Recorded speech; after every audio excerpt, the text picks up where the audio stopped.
Bien, buenas tardes.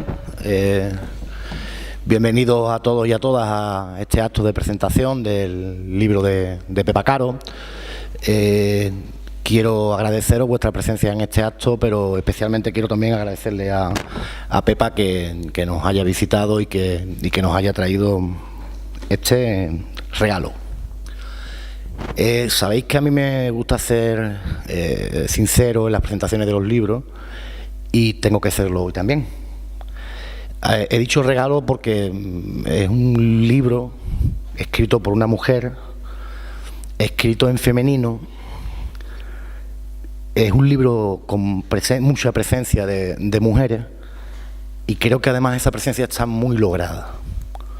Pero a la vez es un libro que tiene una temática que nos falta, y nos falta porque nos la robaron de la historia.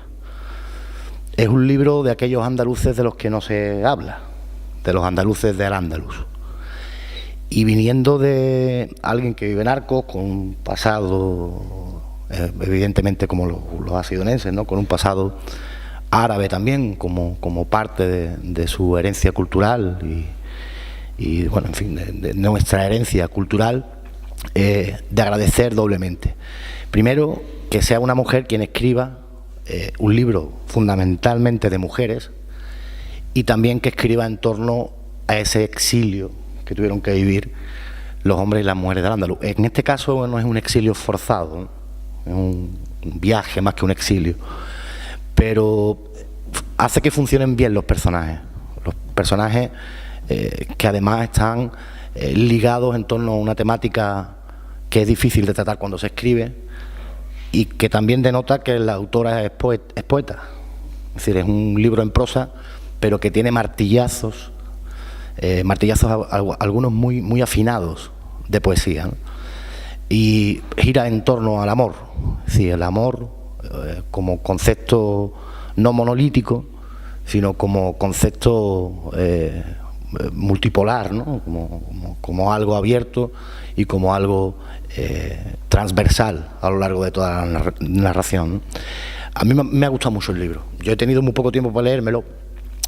Solo he tenido que confesar al autor antes, porque hoy en teoría yo tendría que decir Pepa Caro es historiadora. Sabéis que de ese tipo de presentaciones a mí no me van. Y sí me interesa hablar de lo que escribe la gente, ¿no? de las letras que dejan plasmadas en los libros. Pero en 4 horas uno es capaz de leerse este libro si presta atención, no tiene niños por en medio y la tele no la enciende nadie, ¿vale? Y esa ha sido mi tarde hoy. He tenido la posibilidad de sentarme, de leerlo, porque tengo que reconocer que Ramón me pasó ordenadamente el libro en tiempo y en forma, pero que lo perdí. Y lo encontré hoy. Es un libro que os recomiendo, y no lo recomiendo desde la falsedad, lo recomiendo desde la más absoluta de las sinceridades, porque no solo por la temática a la que me refería antes, ¿no?, sino porque ni por esos martillazos de poesía siquiera que sabéis que a mí también particularmente me atraen mucho, ¿no?, sino porque cuenta una historia de gente común, de gente normal, que, bueno, son gente como nosotros. Esta fue su tierra y sigue siendo su tierra, ¿no? Así que yo os invito a que esta cita que hoy tenemos aquí en torno a la palabra y en torno a la novela de Pepa, pues sirva también para que vosotros tengáis el placer de deleitaros con una voz femenina que a su vez multiplica las voces de las mujeres y que además nos trae un pasado que muy pocos autores andaluces, y ya no hablamos de autoras, son capaces de recrear, ¿no? Así que, por tanto, yo os convido a que os hagáis con este libro y que lo leáis con placer y con tranquilidad, que yo no he podido con tranquilidad, con placer sí, y que os degustéis cada capítulo, cada palabra. Muchas gracias y le doy la palabra a Ramón, que va a hacer un análisis seguro mucho más exhaustivo que yo. Bueno, buenas tardes, amigos, señor alcalde, Pepa, amiga. Antes de comenzar a desgranaros algunas de las claves que yo encuentro en este libro, quiero hacer una mención especial La última vez que estuve sentado en este mismo sitio fue presentando la novela, el libro de poemas Montaña al sudoeste de Antonio Cabrera, que como sabéis se encuentra convaleciente de un desgraciado accidente en Toledo. Y antes de empezar, pues quiero tener un recuerdo emocionado para él y deseándole, dentro de lo que sea posible, una pronta recuperación. Bien.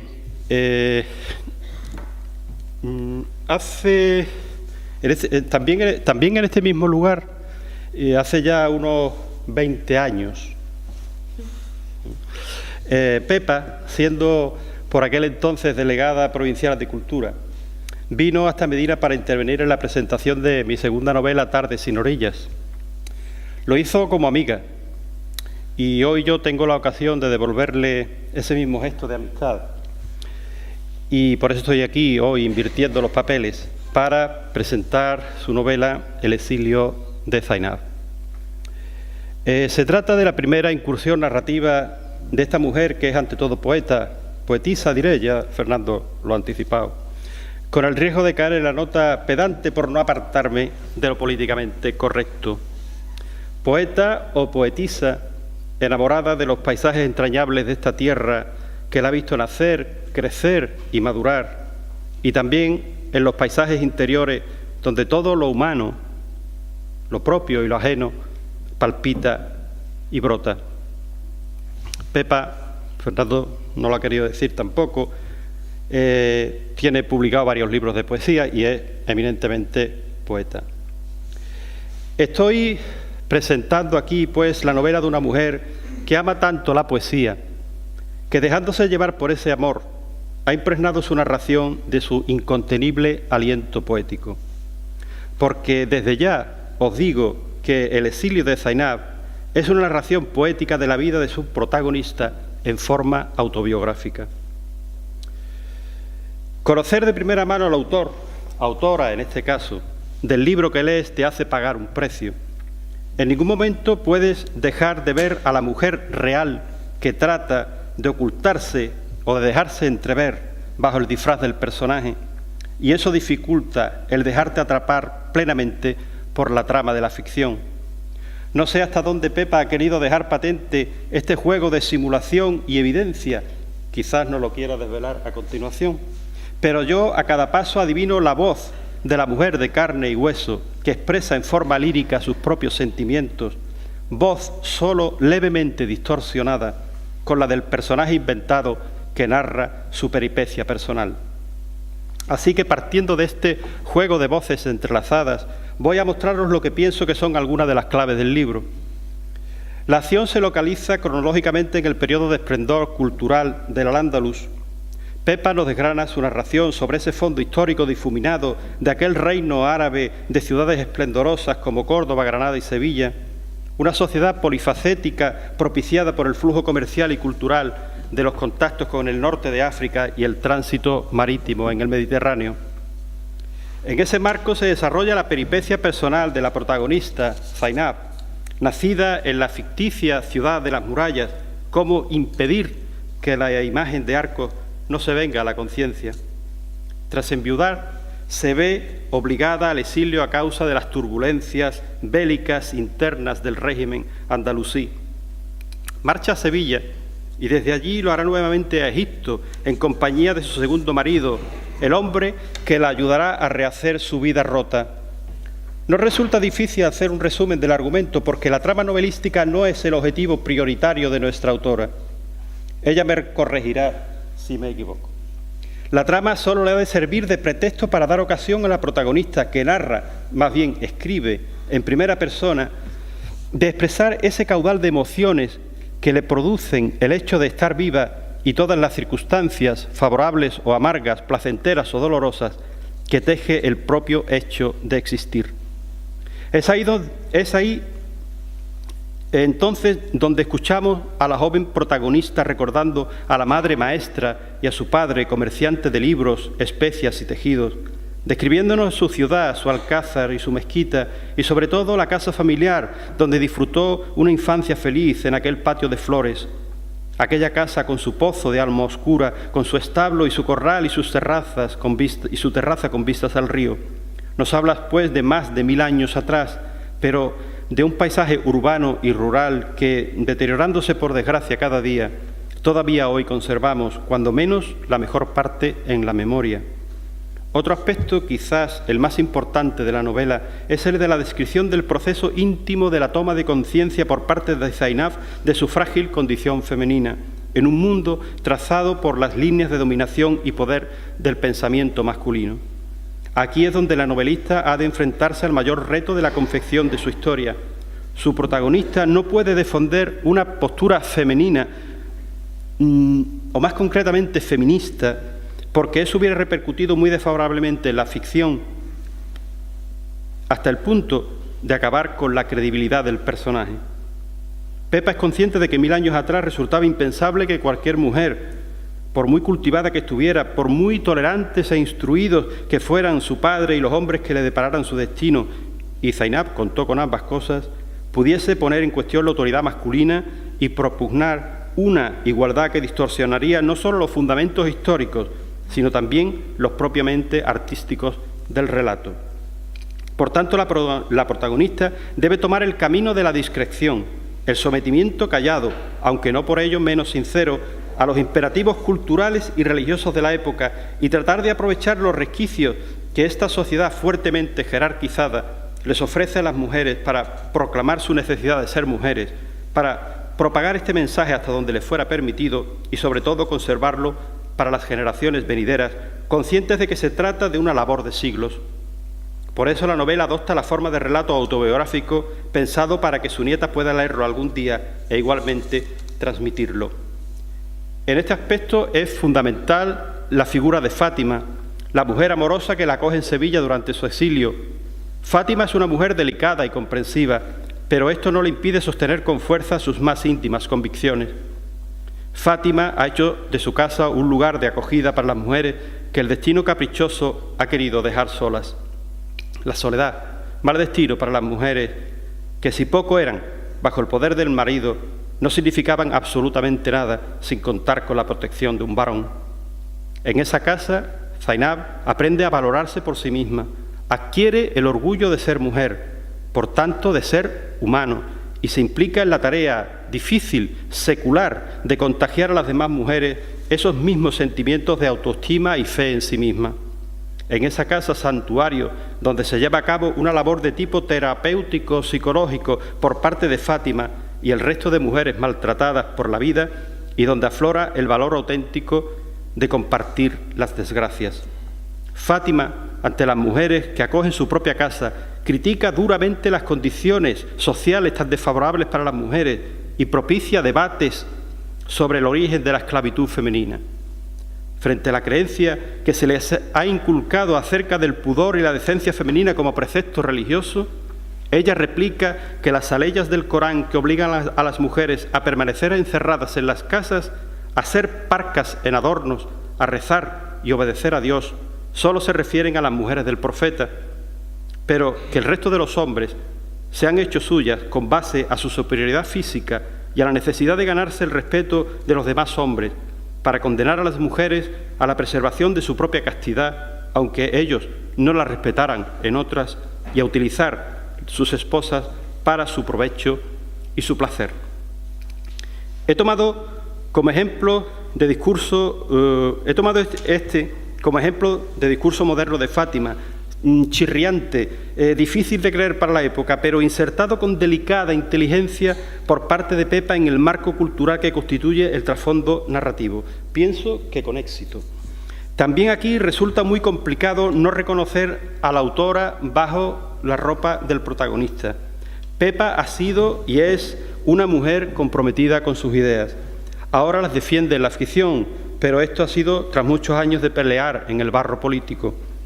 Como os he dicho, y antes Fernando también ha hecho alusión a ello, asumió altas responsabilidades municipales, fue alcaldesa de Arcos durante 2 legislaturas y provinciales, como he dicho al principio, cuando fue delegada provincial de Cultura, mezclando los logros con las heridas, como no puede esperarse menos en esas batallas. La política no es el territorio limpio de la poesía donde un hombre o una mujer no tiene mayor enemigo que sí mismo y solo cuenta con su capacidad personal para expresar sentimientos que son en sí mismos inexpresables.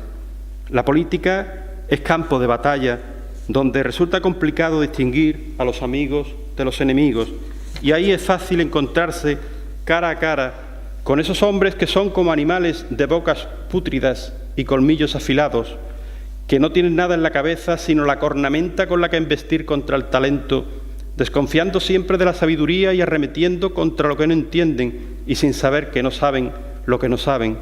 Estas últimas palabras son de Zainab, la mujer culta, sensible y tolerante que es. No obstante, se nos muestra consciente de que la bondad es igual de delicada que esos capullitos de jazmín que su madre ponía en un tiesto con agua para perfumar la casa. Por eso me siento yo ahora cómodo aquí, al lado de estas dos encarnaciones del zoón politicón que todos llevamos dentro, aunque no todos seamos capaces de demostrar el arrojo o la imprudencia de darle vida a ese animal político ahora tan denostado, pero cuya necesidad resulta innegable para dotar a la sociedad de un mínimo de orden. Dos políticos comprometidos con la sociedad y con la poesía, dos riendas difíciles de manejar, siendo tan diferente la naturaleza de cada una de ellas. Una tercera veta de la narración, no menos importante, la constituye la historia de amor de la protagonista. También Fernando lo ha apuntado antes. En realidad, dos historias de amor. Una inicial con su marido, víctima de las guerras istentinas, y otra definitiva con Nahum, el hombre que la rescata de la soledad y la devuelve a la vida cuando muy pocas eran ya sus esperanzas de ser feliz. En este aspecto la suerte no fue, a fin de cuentas, demasiado esquiva con Zainab, a pesar de que su primer matrimonio fuese fruto de un contrato pactado entre familias y el segundo fuera resultado de la propia naturaleza azarosa de la vida. Vive dos auténticas pasiones con aquellos dos hombres a los que amó sinceramente. Dos hombres que, sin serio menoscabo de la mentalidad masculina, también le demostraron hondo amor, fueron respetuosos con ella y le hicieron sentir y le dieron sentido a su vida, tanto en el trato cotidiano como en el lecho marital. Sí, también en el lecho marital. Porque Zainab es una mujer que no repudia el trato carnal, sino que lo disfruta, y así nos lo deja escrito en las bellas descripciones de sus encuentros amorosos, donde los amantes se unen a los árboles y a los pájaros por medio de la savia y de la sangre, y se ven arrastrados por el orden irracional y la grandeza de todo lo vivo, felices y aún ajenos al miedo y a la muerte, la visión sensual del amante como un dios remoto de ébano y marfil, de muslos prietos como columnas, penetrando en su jardín con su báculo erguido y el dulce despertar en sus brazos para volver a gozar sin tregua. Por tanto, tenemos en Zainab una mujer completa, profundamente instruida desde su temprana educación familiar, sensible, capaz de disfrutar de los placeres de la vida, de los intensos y los sutiles, y de resignarse frente a la desgracia, afrontando con firmeza los tragos amargos y el miedo que produce la incertidumbre de cara al futuro. Respetuosa con los dictados de la religión en su condición de creyente devota, al tiempo que acepta las directrices políticas y culturales de la sociedad y el tiempo que le han tocado vivir. La anciana, que termina escribiendo la historia de su vida para dejársela como ejemplo a su nieta, que a pesar de todas las vivencias que la han ido curtiendo, continúa de algún modo siendo la niña sensible que se dedicaba a recorrer con la mirada las hileras de hormigas o los azulejos rotos en los arriates del patio, la mujer capaz de percibir el aroma del hinojo y los amaneceres luminosos como desperezos de la tierra. Por tanto, y con esto termino, se trata de una novela corta pero intensa, con una estructura narrativa fácil de seguir para el lector, pero de gran densidad poética. No me cabe duda de que cualquier lector podrá disfrutar con su lectura, tanto si se trata de hombres con un mínimo de sensibilidad, como si cae en manos de mujeres que, como Zainab, no se resignan al silencio, creen en ellas mismas y están dispuestas a pelear por una sociedad más igualitaria. En una sociedad como la nuestra, que sigue dominada por la fuerza del poder masculino que se ejerce en la mayoría de las organizaciones, la mujer, a mi entender, no debe ser cómplice del mantenimiento de esas mismas estructuras jerárquicas, sobre todo cuando algunas de ellas, todavía pocas, van ocupando puestos de responsabilidad. Poco de la riqueza del alma femenina calará en nuestra sociedad si solo se trata de admitir la burda maniobra política de alcanzar cuotas de igualdad en la dirección de las instituciones o en el engranaje de las grandes empresas, si se siguen manteniendo las mismas estructuras de poder. Será cambiar hombres por mujeres masculinizadas. La sensibilidad de la mujer es otra su visión del mundo, mucho más compleja que la de los hombres, preciso es decirlo.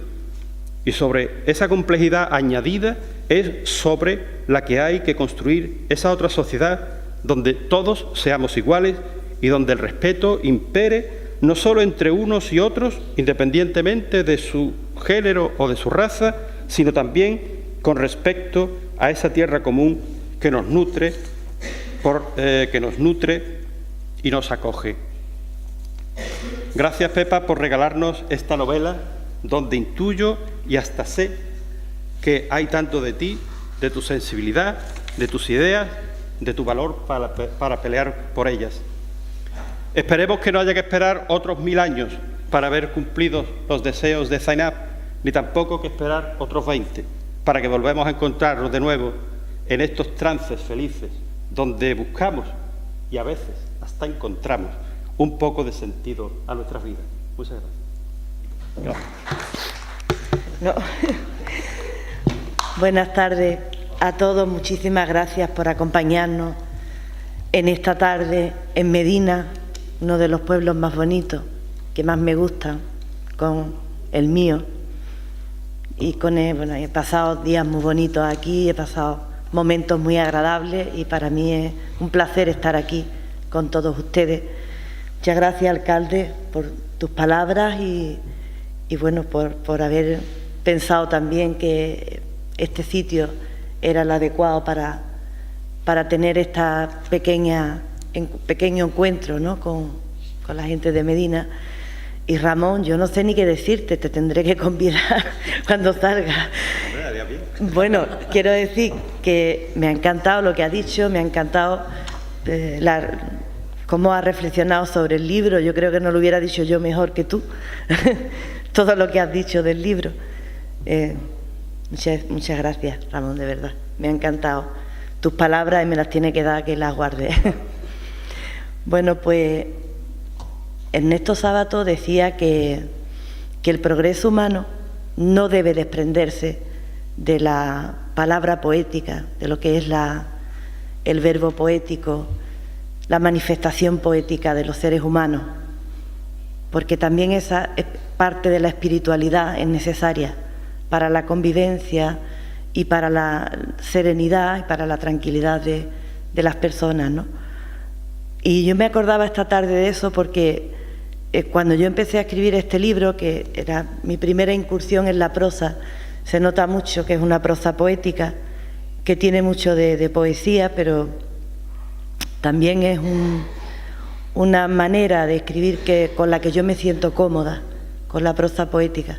Siempre me he sentido cómoda, aunque nunca he llegado a la novela, siempre he hecho relatos cortos, pero nunca me había metido tan a fondo en una novela.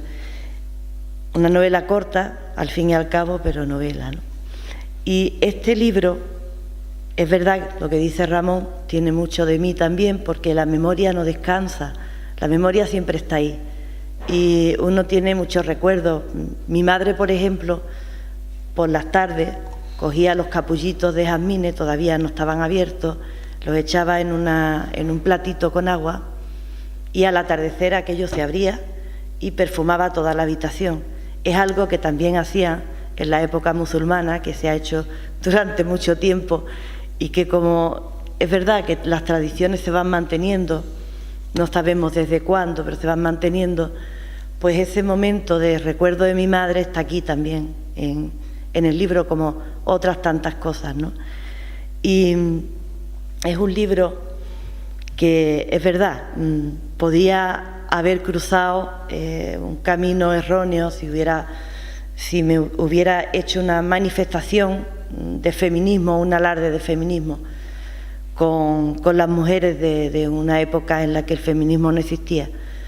Lo que sí es verdad es que estudiando, investigando las nuevas investigaciones, las nuevas comunicaciones que han hecho profesores de la Universidad Complutense, cuando hacen seminarios, cuando se hacen congresos, me gusta leer todo lo último que va saliendo, sobre todo porque la etapa de Al-Ándalus, la etapa musulmana, donde convivimos con muchas etnias, lo mismo árabes que bereberes, que hispanos romanos, que en esa época tan compleja.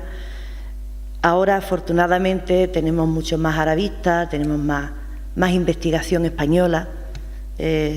Antes los arabistas algunos eran franceses, otros eran...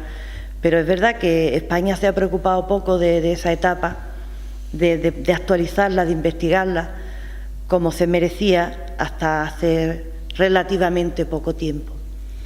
Y en los estudios, en las investigaciones con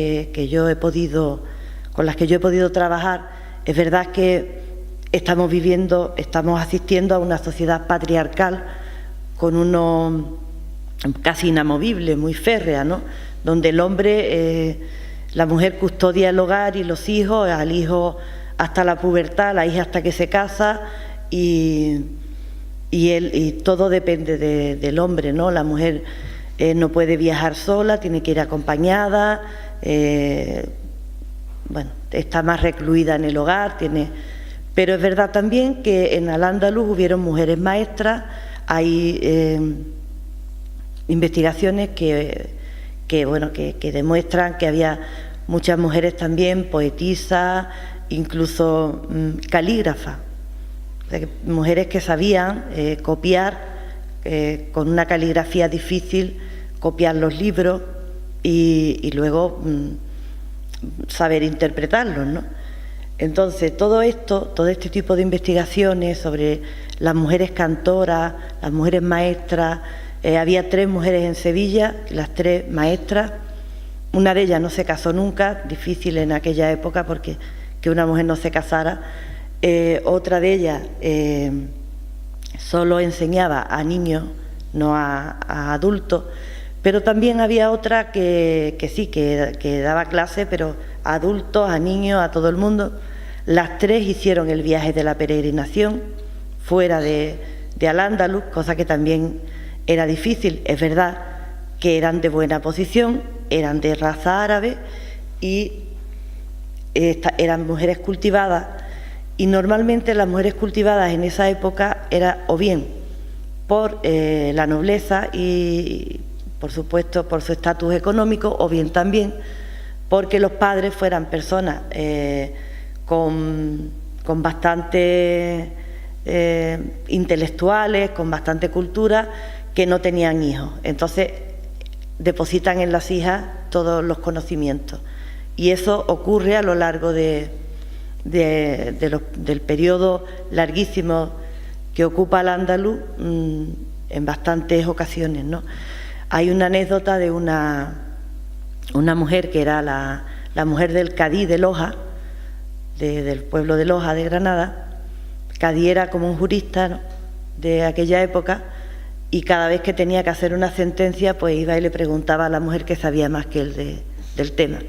Entonces, quiero decir que no es imposible el marco donde yo sitúo a las mujeres y las circunstancias en que se desenvuelven, no es imposible, pero también hay que tener en cuenta que la educación no era asequible a todo el mundo, que en fin, que vivimos que no podemos cantar victoria y pensar, no es que Al-Ándalus era un pueblo o digamos una cultura como muy avanzada. No lo era para las minorías, las mayorías seguían siendo ignorantes y no tan cultas, ¿no? Tampoco quiero decir con esto que no idealicemos ninguna etapa de nuestra historia, porque la vida en la Edad Media era como era, no más. Y no podemos tampoco trasladar a la etapa contemporánea una etapa como la Edad Media. Pero, en fin, dicho esto, si luego queréis que entremos en un coloquio, y hablemos del tema, pues yo encantada, pero creo que lo que debo hacer es leer algún capítulo del libro, esperando siempre que os guste y que, bueno, que creo que el mejor regalo que podemos hacer es un libro. Así que si os gusta, pues ahí tenéis también los libros para comprarlos.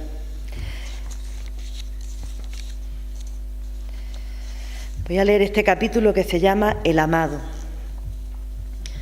Pude contemplar el mundo en los bellos espejos de sus ojos. Toda la historia, todo el universo estaba en él, en su belleza luminosa que propiciaba mi paz, en su arrebatadora presencia, cruzando el umbral de mi puerta.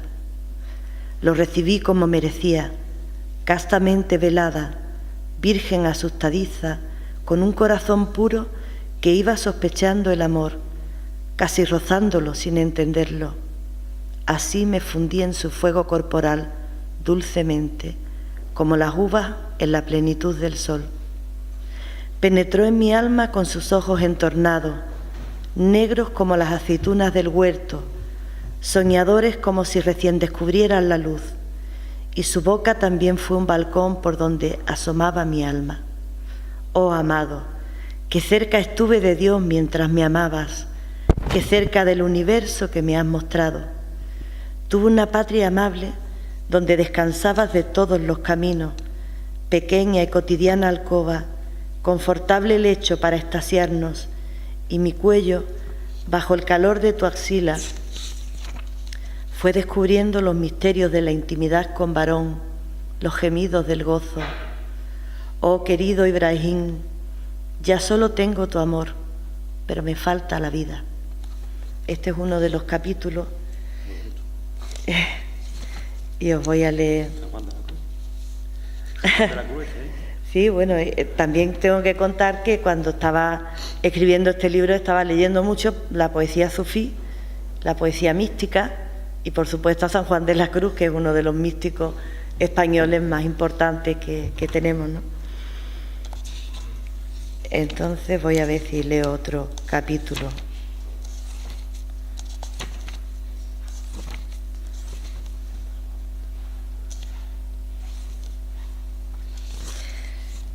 Es que no sé, pero... Bueno. ¿Te lo elegimos o no? ¿Te lo elegimos? Sí, me lo elegí mejor porque yo no, muchas veces no sé qué leer. A ver. Vale, voy a leer Jazmines. Hace ya más de un año que vivo en casa de Fátima. Aunque al principio me embargaban las dudas y todo se traducía en suspiros y preguntas, ahora veo más claro nuestros propósitos y nuestra tarea, y estoy decidida a seguir este camino que nos permite vivir y soñar juntas. Hoy, a la luz del candil, he acabado de copiar un libro de poemas tiernos y delicados, como los pétalos de una rosa. Siento cómo mudan los días su grandeza, cómo las horas de paciencia, gratitud y contento me devuelven la dicha, los recuerdos dulces que atesoro, mi propia convicción de vivir para contar nuestra pequeña y humilde historia. Algunos días, cuando la primavera inaugura su explosión de aromas, coloco capullitos de jazmines aún sin abrir en un cuenco con agua, para que al atardecer abran su corazón blanco y desplieguen su aroma por la casa. Así lo hacía mi madre, y repetir el gesto es como tenerla cerca de mí y volver a hundir mis manos en aquel jardincillo donde ella cultivaba plantas sanadoras y nardos. Sobre todo la intensidad de los nardos me evoca a mi barrio, a mi madre y a mi ciudad, esa fortaleza de las águilas, tantas veces arrasada y siempre en pie.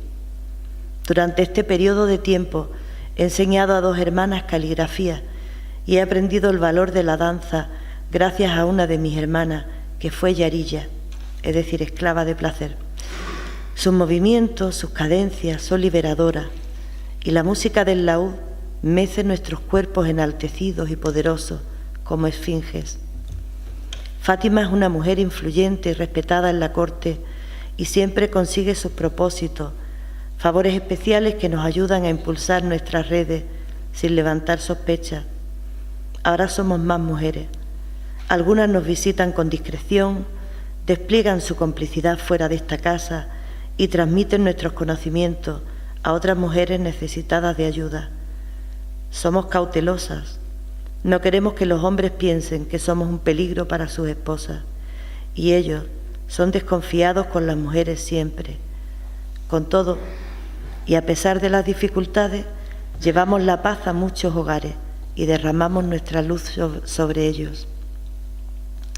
Me reconforta enseñar, me reconforta no vacilar, y me vuelvo a recordar a mi madre. Su semilla ha germinado. Le debo esta educación que pudo darme para ahora sentirme más libre en un laberinto de adversidades. Siento que tengo los pies preparados para peregrinar, que tengo la necesidad interior de conocer y quiero que la enseñanza ocupe su verdadero lugar. Me parece tan necesario que el río del conocimiento llegue al mar de las soledades individuales, que se funda con él, que desemboque en ese mar con el viento a favor, uniendo la fuerza del agua dulce y la salada en un mismo enorme beso, aunque encima de esta fusión, sin apenas sospecharlo siquiera, muchos hombres floten altaneros en el vértigo de sus barcas. En fin.